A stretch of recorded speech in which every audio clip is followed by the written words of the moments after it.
অন্তর্বর্তী সরকার দায়িত্ব নেওয়ার ১১ মাসের মাথায় নির্বাচন পদ্ধতি নিয়ে পাল্টাপাল্টি অবস্থান নিয়েছে রাজনৈতিক দলগুলো।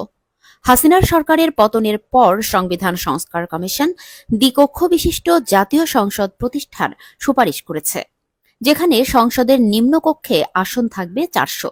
নির্বাচন হবে বর্তমান পদ্ধতিতে। এর মধ্যে ১০০ আসন নারীদের জন্য সংরক্ষিত থাকবে, তারা নির্বাচিত হবেন সরাসরি ভোটে। আর উচ্চকক্ষে আসন থাকবে ১০০টি। এখানে নির্বাচন হবে সংখ্যানুপাতিক, অর্থাৎ প্রপোর্শনাল রিপ্রেজেন্টেশন বা পিআর পদ্ধতিতে।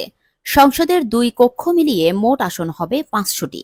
দেশের অন্যতম বৃহৎ রাজনৈতিক দল বিএনপি এবং তাদের মিত্র কিছু দল সংসদীয় আসনে সরাসরি ভোটের পক্ষে কঠোর অবস্থান নিয়েছে। বিপরীতে বাংলাদেশ জামায়াতে ইসলামী সহ কয়েকটি ইসলামপন্থী ও বামপন্থী দল এবং সদ্য গঠিত এনসিপিও সংসদের ২ কক্ষেই পিআর পদ্ধতিতে নির্বাচনের জোর দাবি জানিয়ে আসছে। প্রশ্ন হল, প্রপোর্শনাল রিপ্রেজেন্টেশন বা পিআর পদ্ধতি কি, এটি কিভাবে কাজ করে?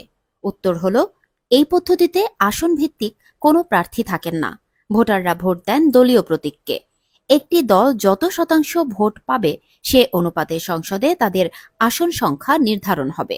পিআর পদ্ধতির নির্বাচনে যে দল মোট প্রদত্ত ভোটের মধ্যে যত শতাংশ ভোট পাবে সেই অনুপাতে সংসদেও তত ভাগ আসন পাবে।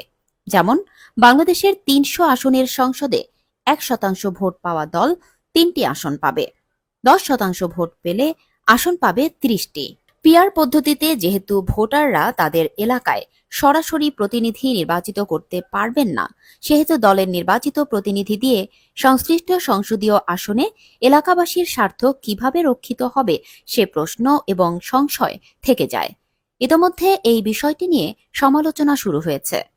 বিশিষ্ট অনলাইন অ্যাক্টিভিস্ট পিনাকি ভট্টাচার্য এবং বিশিষ্ট ইসলামী চিন্তাবিদ মুফতি এনায়েতুল্লাহ আব্বাসী পিআর পদ্ধতির কঠোর সমালোচনা করেছেন। পিআর পদ্ধতি নিয়ে দেশের বড় ২ রাজনৈতিক দল বিএনপি ও জামায়াত মুখোমুখি অবস্থানে আছে। বিএনপির ভারপ্রাপ্ত চেয়ারম্যান তারেক রহমান বলেছেন, সংখ্যানুপাতিক নির্বাচনী ব্যবস্থা দেশে ঐক্যের পরিবর্তে বিভক্তিমূলক সমাজ এবং অস্থিতিশীল সরকার সৃষ্টির কারণ হয়ে উঠতে পারে কিনা তা রাজনৈতিক দলগুলো ভেবে দেখতে পারে। বিপরীতে পিআর পদ্ধতি ছাড়া জনগণ কোনো নির্বাচন মেনে নেবে না বলে মন্তব্য করেছেন বাংলাদেশ জামায়াতে ইসলামীর সেক্রেটারি জেনারেল মিয়া গোলাম পরোয়ার।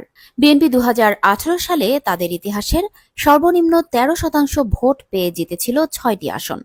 পিআর পদ্ধতি নির্বাচন হলে তারা আসন পেত ৩৯টি। বর্তমান পদ্ধতিতে ২০০১ সালে ৪১% ভোট পেয়ে দলটি ১৯৩টি আসন জিতেছিল। আনুপাতিক পদ্ধতির নির্বাচনে ওই হারে ভোট পেলে এবার তাদের আসন হবে ১২৩টি। আবার ২০০৮ সালে ৩২% ভোট পেয়ে ৩০টি আসন পাওয়া এই দল পিআর পদ্ধতিতে একই হারে ভোট পেলে আসন হবে ৯৬টি। এদিকে জামায়াতে ইসলামী ১৯৯১ সালে পেয়েছিল ১২% ভোট, এটাই তাদের সর্বোচ্চ। ওই সময় সংসদে তাদের আসন ছিল ১৮টি।